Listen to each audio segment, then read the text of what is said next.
NYC, which was really surprising the first 2 years. I was like, this is great. Sells their tickets for $60. And this year they've adjusted their prices so that it is much higher like as you get closer to the con. But initially, Anime NYC was selling their 3-day tickets for $60, and that was really great because down in Texas, the 3-day tickets at Acon sold for $80. Anime NYC, is that relatively new? Anime convention? Yes, it's only 3 years old. It's run by Left Field Media, so they're just like, oh, we're gonna do a convention, and then they just make it happen. They're the same people that do run NYCC, New York Comic Con. It's not New York City. They made a tweet about it. So their entire event staff, they just go around creating conventions. They also run Emerald City Comic Con. And so they'll go from place to place, be like, okay, we're doing this convention. And the cool thing about conventions is most of them basically have the same template, you just have to adjust for your theme. And so, like how Left Field goes from a comic convention to an anime convention, it's the same thing, which is like, anime is very different from comics, but it's really not when you get down to okay, we need guests, we need this, we need that, we need the other. And so, when you pick your location, make sure you also pick a location that people can get to. Long Island Retro Gaming Expo is out in Long Island. At least I have a car. I was like, that's a ways. I'd have to take an Uber if I didn't have a car. I live out in Staten Island. Hey, me too. See?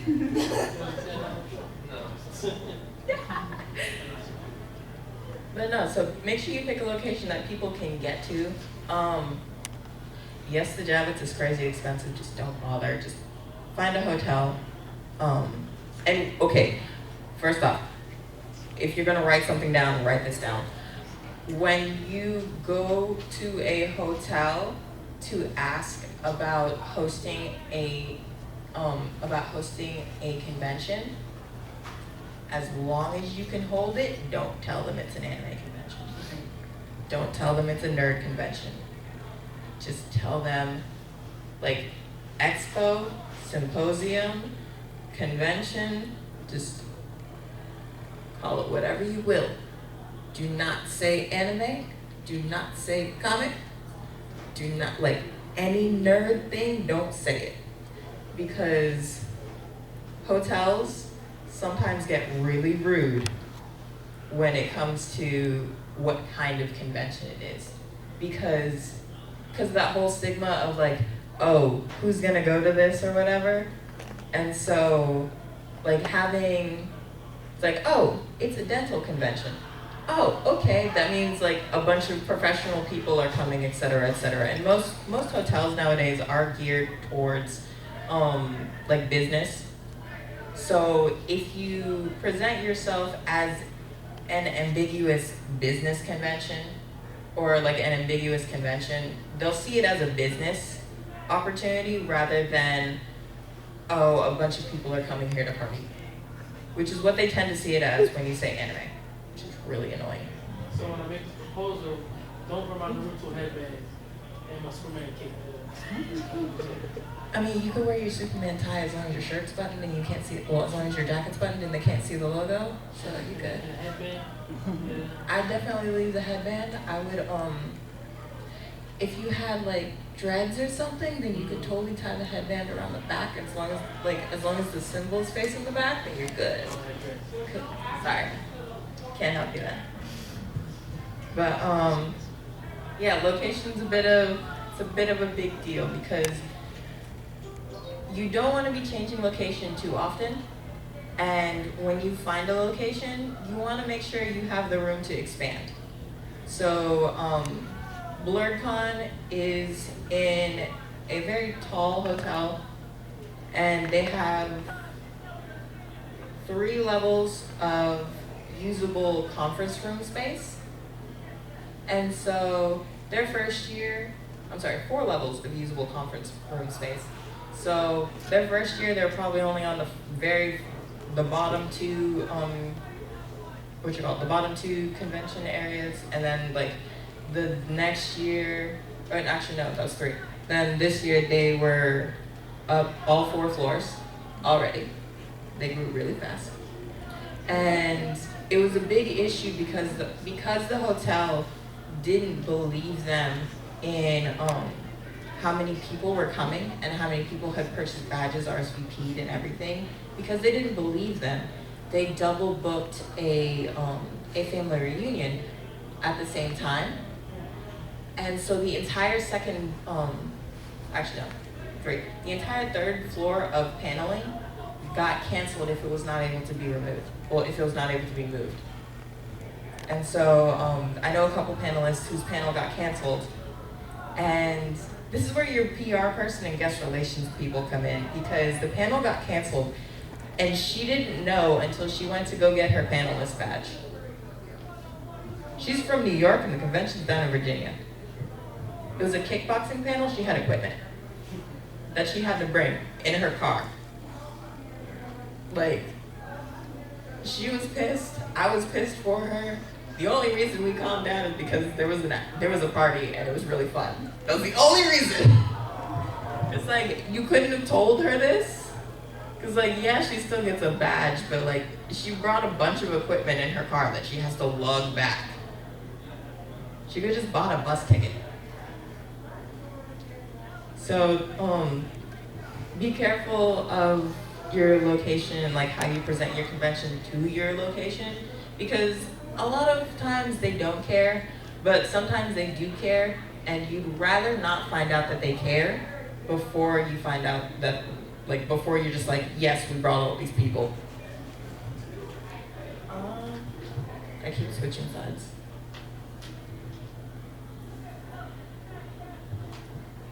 Generally, you do want to make sure you can pay for your venue, or that the dates for your venue will still be open by the time you have it. So if you can't get the money in beforehand, what you can do is you can promote it and do pre-sale tickets, and then based off of the pre-sale tickets, if you have enough support, then you can go ahead and book your venue then. Sometimes they'll allow for a deposit on your venue, and then you have to pay the rest later, which is also good. Realistically, a place like this, how much will it cost? Or how long will convention? So a place like this is very difficult to gauge because, one, it's on Broadway. So that makes it more expensive. Because they're like, oh, we're on Broadway. Assholes. But but Liberty City is like kind of new too, right? You're not like run by like a big media company. It's kind of like private. yeah, so the thing about Left Field Media and how they run things is they can just drop money on a convention center because they're part of an umbrella corporation. So like, they are one facet, they're one very small facet of a large events company.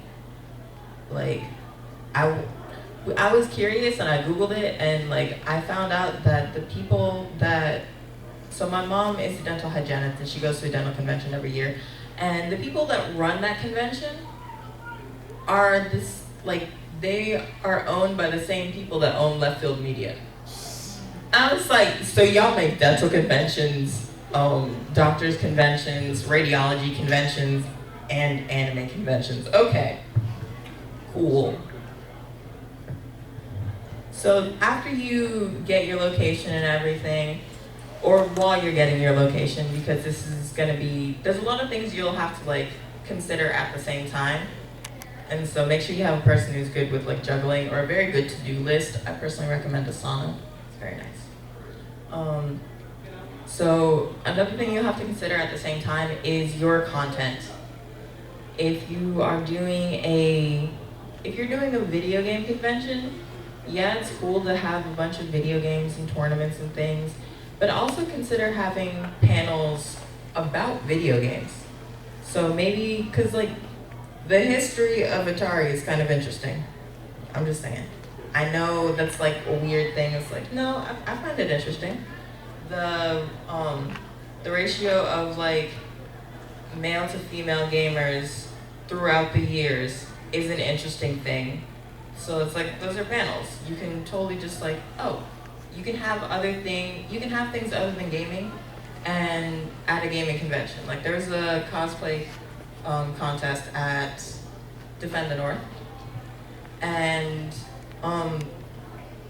there's, for the longest, like, so before Anime NYC actually came into fruition, what was it? New York Comic Con had like an anime section in their convention. So it's okay to like kind of branch out into other things. And I have a whole half hour, goddamn, cool. Thought I had less time than that. And so you can totally have multiple things going on at your convention. Just kind of consider what kind of content you want. Having guests, if you, like, so sports you can count as games, so technically if you have any wrestling guests, totally bring them out. No, like you could just, okay. But yeah, so panels, gaming, usually there is some type of gaming attached to your convention, even if it isn't a gaming convention. And also events. So events are generally your selling point. It's like your cosplay contest, your rave, whatever. It's your big like, hey, we're having this thing, it's a big deal, come out and see us type thing. It's usually what the person in charge of marketing is going to be like, we have this, you don't want to miss this. For, what was it?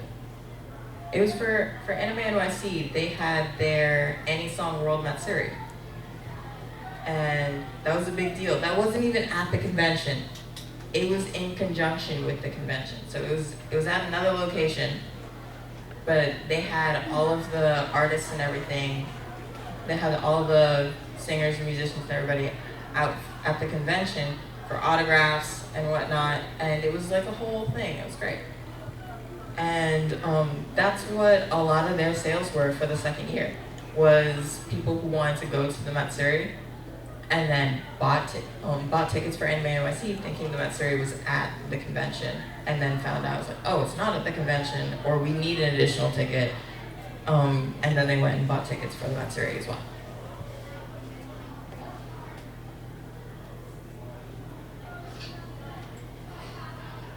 So after you have, it's like, okay, these are my list of panels and everything, the next thing you want to think about is people. I'm sorry, I'll have my days where I really don't like people.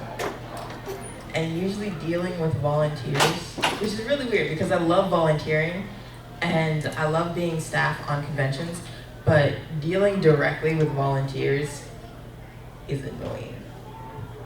Let me tell you why. So, general practice is you volunteer for us and we give you a free badge. Yes, that's every last convention ever, because conventions run on volunteers. Because it's like, okay, you have your core staff, but you're gonna need additional help and your staff needs to either sleep or sit down or something. So that's where volunteers come in. And because of the whole, we'll give you a free badge if you do work for us, a lot of times people are like, I'm gonna get a free badge. And then just walk off after they get that free badge. Or it's like, sir, madam, do you not understand how this works? So that was a problem at A-Kon in 2018. They had volunteers come in, scheduled to stuff their bag, like stuff the goodie bags that you get. And because when you get a ticket there, you get a goodie bag. It's a nice little thing. It comes from sponsors. We'll get to that in a second.